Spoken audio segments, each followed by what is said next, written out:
Well, hi, everybody. Welcome back to Fire Talk. Great to be back with you. I'm Ken Ingle, president of Southeastern University, joined as always by our director of athletics, Drew Watson. Hello, everyone. It's good to be back on the mic. Kent, feel like it's been a while since we've done this together. It has. I've been on the road, but obviously we're still in tune with what's happening in fire sports. Yeah, you've missed the last two shows. We've tried to fill in for you there. We were starting to wonder if you'd gone into podcast retirement there for a second.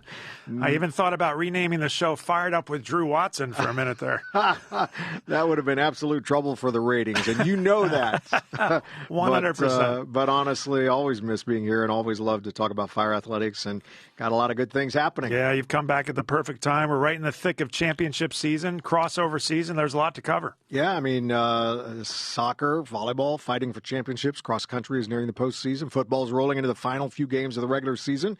Feels like something big's happening every week. Not to mention winter sports get started this week with basketball and wrestling opening their seasons, but that's what makes this stretch so special. You've got multiple teams peaking at once. Women's soccer just clinched a semifinal spot. Volleyball is chasing another top finish, and football is back at Victory Field this weekend for Faculty and Staff Appreciation Night. Yeah, and you know, I love how our students and fans are showing up to these games, and their support of fire athletics, the Furnace, Victory Field, the soccer pitch. There's a real energy on campus right now, and last week, no exception. It was a busy one, even with us being off the air. Yeah, and the teams definitely kept the momentum going. Let's start with volleyball. They opened the week strong on Tuesday with a clean 3-0 sweep at Florida College to run their winning streak to 10 straight. Yeah, and then, of course, they came home Saturday for senior day against Kaiser. Tough match, dropped it, though, 3-1. But what a celebration for that senior group. They've been such a big part of the program's success the past couple of years. Exactly. That group has been a big part of what Coach Phelps is building, and it was great to see the Furnace packed to honor them. Yeah. Over to cross country, both teams made the trip to the NAIA Appalachian Challenge. The women finished 7th out of 18th, and let's see, the men were 8th out of 20th. Good competition, strong field, solid tune-up heading into the GSAC championships. Yeah, both squads have been trending up all season. They're encouraging results as they gear up for the Sun Conference Championship next week in Georgia. Yeah, and football, turning to football. And, of course, Saturday, a huge day. Football went down to Miami Gardens, knocked off number 13, St. Thomas, 23-17. That snapped a 4-game skid in the series. That was a statement win. The defense was phenomenal, held St. Thomas to their lowest home point total since 2020. Yeah. Big plays from guys like Willie Hill, Brady Nolan, and Thomas Ibrahim, who continues to be one of the best defensive players in the whole nation at the NAIA level. And the offense, they made some pretty clutch plays when it mattered, and that's what you want to see this time of year. Great momentum heading back now to home field, Victory Field. Big game this coming Saturday. Yeah, Warner University coming to town. Wanted to show a couple of clips from the clutch plays you mentioned.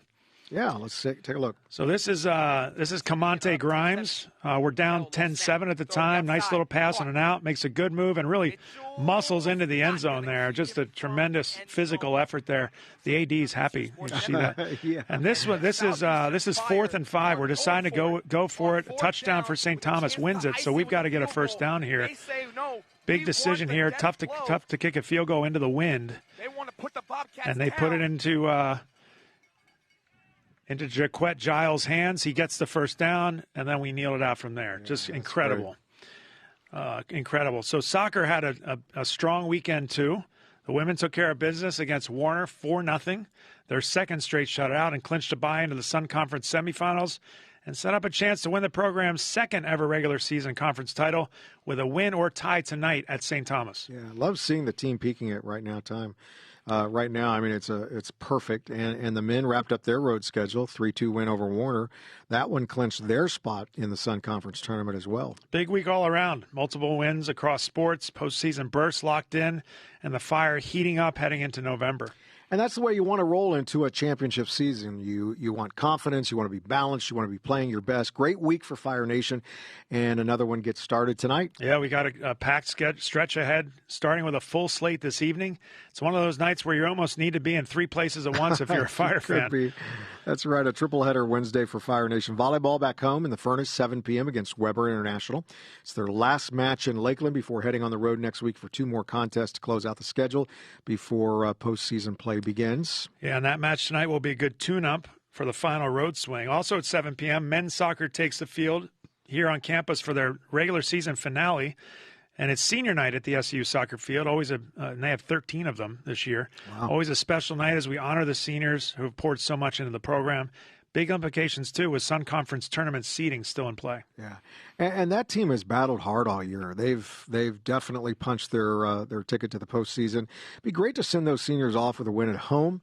Meanwhile, women's soccer, again, down in Miami Gardens, also kicking off at 7, taking on St. Thomas University. Coach Skelly Keller has the group chasing some history tonight. A win tonight would clinch the program's second, I believe, regular season conference title. Got it back in 2020 as well. Incredible opportunity for women's soccer. That team's been consistent, disciplined, and fun to watch all season. They've earned a shot at that championship.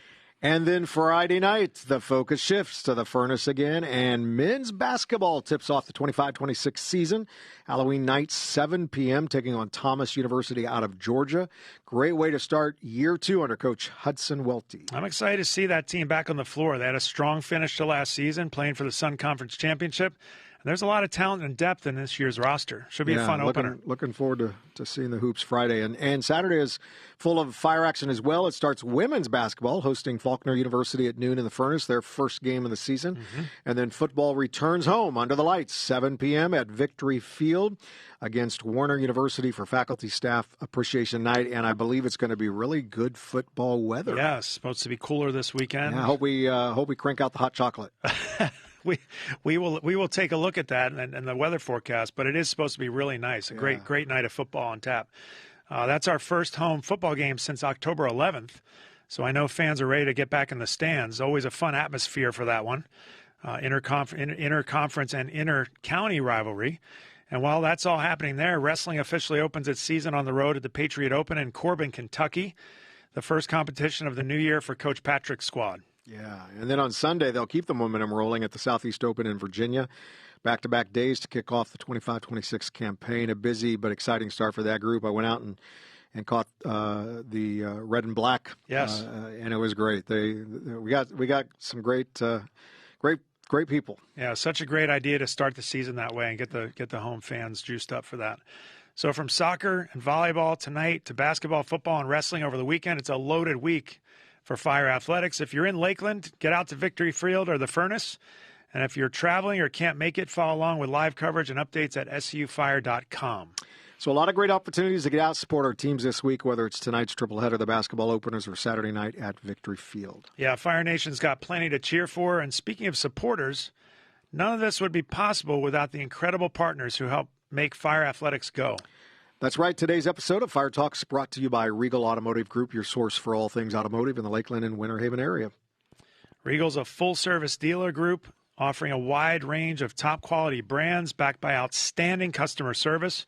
They specialize in Chevrolet, GMC, Kia, Honda, and Acura, and they're proud partners of Fire Athletics. Well, Drew, when it's time for your next car, SUV, maybe a pickup truck. I don't know, whatever you're looking for. Probably a pickup truck. Pickup truck. Yep. All right. Make Regal Automotive your first choice. Big thanks to Regal for their continued support of SU Athletics and the entire Fire family.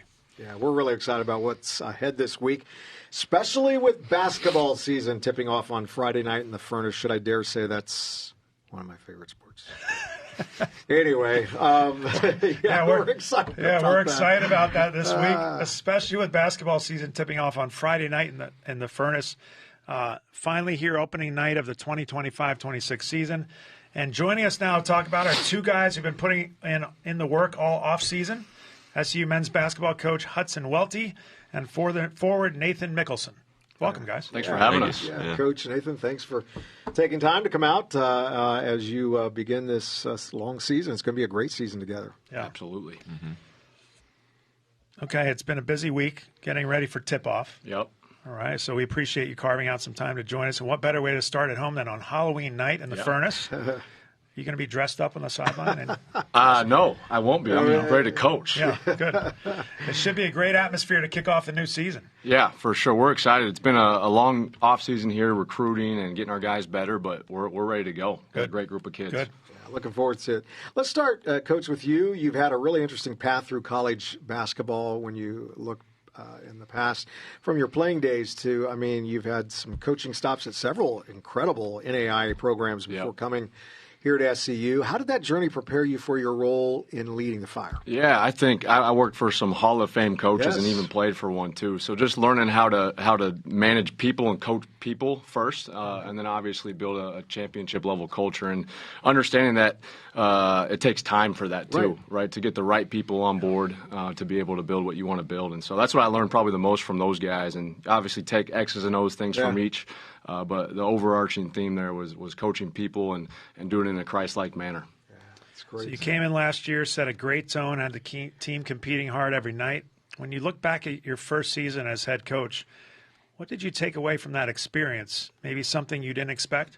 Yeah, I learned a lot in year one. I would say probably the biggest thing was just leading people, going back to what I just talked about, and just the idea of every kid's different. Every kid comes from a different background, and learning to coach them hard, but also have grace at the same time, and then be able to manage a whole group of people. Like going from an assistant to a head coach, you learn a lot in year one, and I think we did that, and excited for year two. That's good.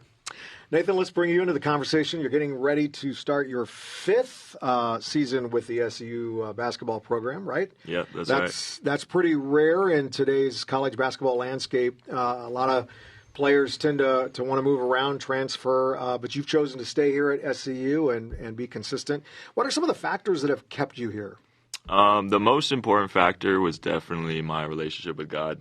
I grew up in a Christian home. But I didn't really make my faith my own until I got to SCU, and just having, people who would pour into me and,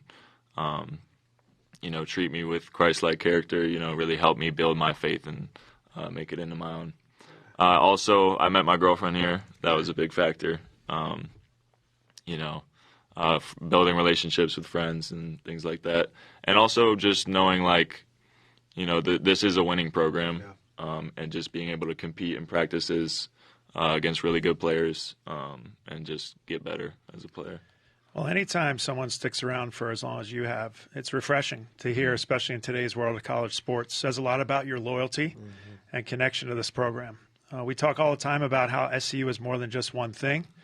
It's not just about athletics or academics or faith alone, but how all those things work together to shape who you become in these really important years in someone's development. How has your SCU experience helped shape your growth during your time here? It shaped a lot of my discipline, my character. I would say I've learned just as much from the actual academics as I have in athletics. Just with learning to manage my time well, build good relationships with people.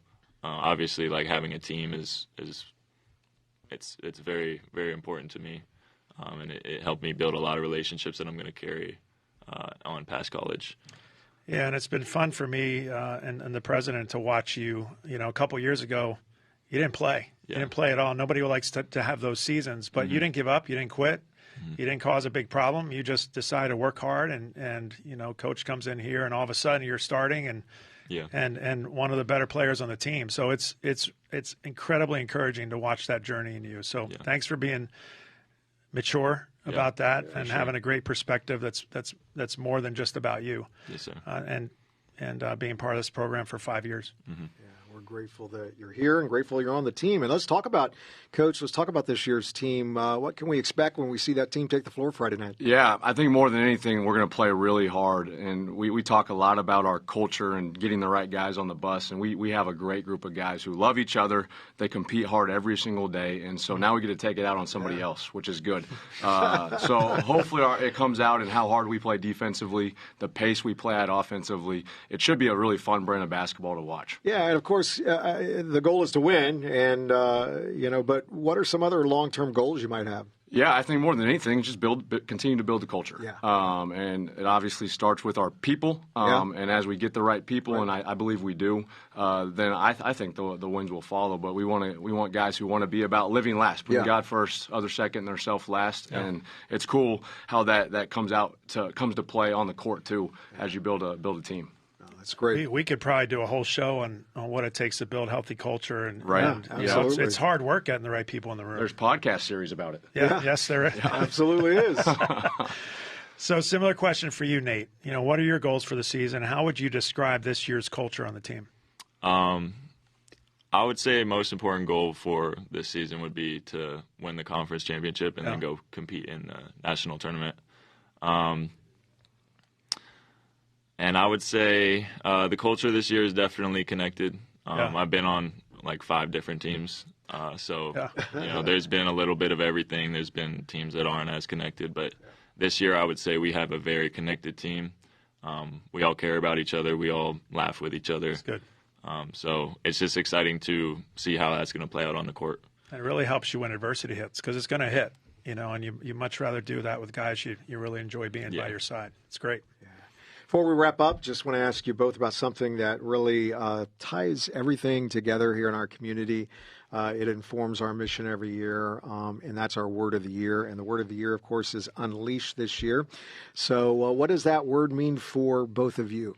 Yeah, I can go first. I think unleash, it can mean a lot of different things, but for me personally, it's just live your life on the attack every single day. Yeah, absolutely. Like God's gifted us with certain gifts and abilities, and He's gifted me with the opportunity to coach this team. So do it every day with all I got, and do it through the power of the Holy Spirit working in and through us. And so I think to me, it's just give everything you have every moment, because it's a gift with the day ahead of you every day. So it's good. Well said. Yeah, definitely. I would say for me, being here 5 years, I've grown a lot. I've had a lot of experiences with basketball, stuff off the court, and academics. And I think this year is an opportunity for me to unleash what I've learned from all those experiences and hopefully have a successful year. Yeah, that's great. I think that word really fits where both of you and this team are at right now. You put in the work, you've grown through the challenges, and now it's time to go out there and let it show. Yep, absolutely. That's a great way to wrap the podcast off today. Big thanks to both of you for joining us, taking time, and thanks for having us. Oh man, excited about this new season, and looking forward to seeing the team on Friday night. That's going to be great. Absolutely, great conversation today, and an even greater week ahead for Fire Athletics. Just a reminder that tonight we've got that triple header: volleyball in the Furnace, men's soccer celebrating senior night, both at 7, and then women's soccer on the road at St. Thomas, chasing that Sun Conference regular season title. Then Friday, men's basketball tips off the new season at the Furnace. And Saturday brings women's hoops at noon and football back under the lights at Victory Field for faculty and staff appreciation night, 7 o'clock. If you're in Lakeland, come on out and be a part of it. And if you can't, follow the action at SUFire.com and on our Fire Athletics socials. And before we go, we want to thank Regal Automotive Group, our presenting partner, for their continued support of Fire Athletics. Again, thanks to you, Coach Welty and Nathan, for being a part today. And if you're watching, listening on YouTube, we appreciate you being part of the Fire family. We'll see you next time on Fire Talk. Go Fire. Go Fire. Go Fire.